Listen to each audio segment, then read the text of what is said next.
السلام عليكم ورحمة الله. ازيكم يا جماعة؟ عاملين ايه؟ يا رب تكونوا بخير. انا دلوقتي النهاردة هتكلم في حاجة او سؤال للاخوة السوريين اللي موجودين في مصر او موجودين في اي بلد تاني، وبالاساس اللي موجودين في مصر. انا بس عايزة اعرف ايه، مش عارفة اجيبها لك ازاي. يعني انت ايه احساسك لما تسمع اخبار ان سوريا امبارح بتتقسم تاني وفيها حرب شغالة؟ وايه احساسك لما بتسمع كده الايراني بيقول للتركي ما تتدخلش في سوريا، والتركي بيقول للايراني ما تتدخلش في سوريا، واسرائيل معرفش تقول ايه وده يقول ايه؟ انت ايه احساسك؟ ايه احساسك وانت متلقح في البلاد العربية اللي عمال، او في الاوروبية او اي دولة، وسامع بلدك بتتقسم؟ يعني انت ايه احساسك؟ ايه احساسكم لما تلاقي ان الكل عمال يقسم بلدك وانت قاعد نايم في بيتك في بلد تانية، وهربان من بلدك عشان الحرب اللي فيها وكده؟ انت ايه احساسك؟ ايه احساسك ايه؟ يعني انا شايفه سوريين بيهللوا ويطبلوا للتركيين لما دخلوا سوريا، وسوريين هللوا وطبلوا لما ايران دخلت سوريا، وسوريين هللوا وطبلوا لما امريكا او اسرائيل او اي حد بيخش بلده. انتوا ازاي كده؟ انتوا ازاي كده؟ طب تفتكروا انتوا مالكوش خير في بلادكم، هيبقى ليكوا خير في بلدنا؟ هيبقى ليكوا خير في بلدنا؟ يعني شفت طبعا مع احترامي للسوريين المحترمين، بس برضو السؤال ليهم، يعني انتوا مش عارف. وشفت فيديو لواحد سوري معرفش ده ابوه مين، يا ايراني يا تركي اكيد، او من اللي هللوا اكيد للاتراك او للايرانيين لما دخلوا بلده. طيب انا شفت فيديو عمال بيشتم فينا في المصريين، يقول لك عايزين المصريين تطلعوا من مصر، احنا علمناكم النظافه، انتوا خدتوا مننا فلوس. ومش فلوس ايه اللي احنا خدناها؟ يالا فلوس ايه يا شيخ الشاورما انت؟ فلوس ايه؟ فلوس ايه يالا؟ اللي دخل مصر استثمر فيها علشان يملى جيوبه، مش عشان يملى جيوبنا احنا، عشان يملى جيوبه. استثمرت في اي بلد، في مصر بالاخص استثمرت فيها، مليت جيبك تالت ومتلت من ورا شعبها. ما جيتش جبيت علينا ما جيتش خبطت على بابنا كده، خدوا اصل انا سوري وجاي اقعد في بلدكم، خدوا عشان انا سوري جاي اقعد في بلدكم. لا يالا، لا يالا، اللي يجبرك صدر فرخه يالا تعملها شاورما وتعمل فرح عليها.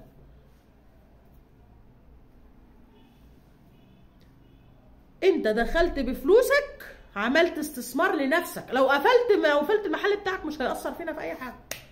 المصري هيجي ياخد مكانك، وكفى الله المؤمنين شر الكتاب. مش انت هلا اللي بتاكلنا وتشربنا يهبل يالا، اللي سقاو يلي من صلب الاتراك او الايرانيين يالا. مش احنا اللي احنا ناكل العالم، مش العالم ياكلنا ولا حد ياكلنا. وبتتكلم وانت وفي بلدنا.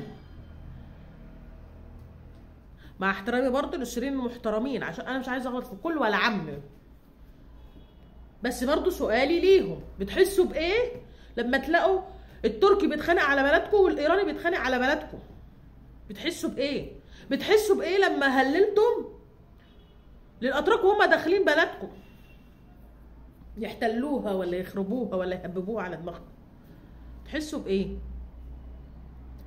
يطلع سوري اللي بياخد على قفاه في تركيا، اللي بياخد بالجزمه في تركيا، اللي ما ينفعش يكتب اسمه كده على اي محل لازم اللغه التركيه اللي تتكتب على المحل. احنا بنخليك يالا تكتب عز الشام وبتنجان الشام وسيخ الشام ومش عارفه عدنان ومش احنا بنخليك بمزاجنا برضه، مش اجبارا مننا، مش اجبارا منك علينا يعني. ليه؟ عشان احنا مصريين واصله ورجاله، حريم ورجاله كلنا كده، عشان احنا عندنا اصل اللي انتم مفتقدينه. احنا ينفع نقعد لو بلدنا حصل فيها حرب نهرب؟ نهرب وكمان نسمع ان هم بيقسموا بلدنا عليهم واحنا قاعدين بقى نتفرج. النبي يا ابني سندوتش شاورما عندك اللي بتكتر التوميه عشان لحد بس ما نتابع مين اللي هياخد البلد بتاعتنا. يا سوريا يا تركيا يا ايران، احنا مع اللي هياخدها. صح يالا انت هو؟ مش فاهمه يعني انت مبسوط تنشكح كده؟ يعني ايام اول الحرب بتاع سوريا لما حصلت وتركيا دخلت والحرب شغاله على بشار وعلى كله، انا كنت شايفه البلد بتاعتهم انفجارات ليل نهار وسوريين معرفش كانوا في مصر ولا في انهي بلد عاملين حفله ان تركيا دخلت بلدهم بجيشها بقى وظبطتها وكده، فكانوا عاملين حفله وبيرقصوا ويوزعوا حلويات. ما انا مش عارفه الصراحه انتوا يعني من صلب مين بالظبط؟ يعني انتوا من صلب سوريين صح؟ لا بس ما اعتقدش ان انتوا من صلب رجاله اساسا. ما هو اللي يفرح في خراب بلده زي الخرفان طبعا اللي عندنا، اللي يفرح في خراب بلده يبقى مش من صلب رجاله ومش من صلب وطنيين اصلا. تطلع لي انت بقى صدر الفرخه ولا يا ديل الجاموسه انت ولا يا شيخ ايه شيخ الشاورما، تطلع تقول لنا انت علمتنا احنا النظافه وبناخد منكم فلوسكم واحنا اللي علمناك النظافه؟ بيقول ازاي يعني؟ اديني مثل ان انت اللي علمتنا النظافه. دخلت بيوتنا روقتها لنا يعني؟ جيت بيتنا روقتها لنا يعني جيت بيتنا قعدت تروق بيتنا وقلت يلا هي النظافه، هي حط دي هنا ودي حط دي هنا وكده، فانت كده علمتني النظافه؟ يجرب ده انتوا كبركم سيخ شاورما يالا، بيتكم زي الزفت يالا. مع احترامي برضه للناس لان في ناس طبعا نضيفه جدا هناك وناس محترمه وكده، مع احترامي الشديد ليهم، انما اللي زي اللي طلع غلط فينا اكيد مش هنسكت له يعني. واللي روقوه في السوريين يعني اللي شتموه سوريين مع احترامي ليهم. طيب هنيجي بقى اكلمكم في الاهم. انتوا قاعدين في مصر ضيوف، مش صحاب بلد عشان ما نكدبش على بعض، مش صحاب بلد. يا ريت اتمنى يعني تغيروا شويه على بلدكم، يعني اطلعوا على بلدكم حاربوا، يعني حرروها، حاولوا تحرروها وترجعوا بلدكم. عروسة الشام حاولوا ترجعوها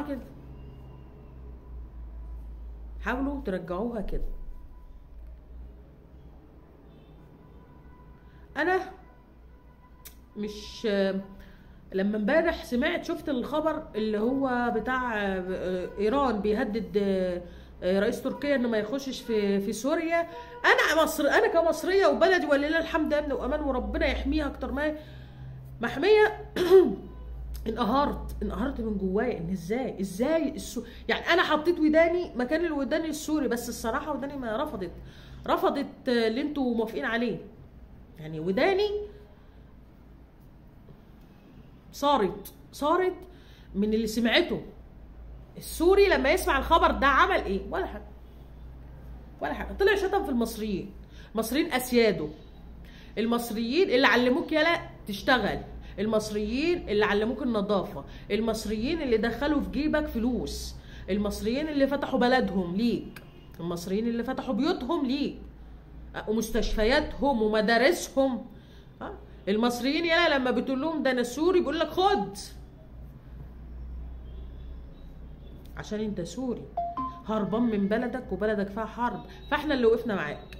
مش زي الاتراك اللي كل يومين تاخدوا على دماغكم منهم. وانتوا تستاهلوا الصراحه للامان، اللي زيك يستاهل يتضرب باوسخ جزم. انا بقى عايزاك تطلع تتكلم ويا ريت اتمنى ان اي حد يسمع الفيديو يشيره عشان يوصل له. اتمنى يطلع يقول لي انت جاي من صلب مين، تركي ولا ايراني ولا يهودي، لان دول الثلاثه اللي موجودين عندكم في البلد. فاطلع قول لي انت من صلب مين، وانا بتهيألي لانك انت مش راجل، بالتالي انت تركي نايش. السلام عليكم.